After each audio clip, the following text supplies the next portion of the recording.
A task force looking at ways to make Grand Rapids City government more diverse and representative presented their findings today. Today, we're looking at where the recommendations go from here. News 8's Joe LaFurgey has our story from City Hall. Several city commissioners say these are complicated issues. They want to make sure they make the right decision. But those supporting some of these issues say they'll only wait for so long. So we discussed the pros and cons of that. The Task Force on Elected Representation says the feedback from residents that they received indicates the people who appointed them, the City Commission, have a big problem when addressing the concerns of their constituents. The criticism of the responsiveness of the City Commission was very robust. The task force looked at suggestions from 2 citizens groups to help address the problems. Empower the Citizens wants the city to move elections to even years when state and federal offices are up for election to increase voter turnout.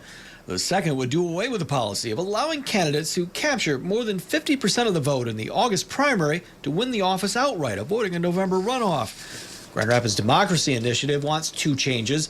The task force agreed that ending the practice of appointing people to vacancies on the commission and instead holding special elections is a good idea, but the group didn't recommend switching to 8 single commission wards from the current 3-ward 2-commissioner setup. The task force says a downsized model might work better.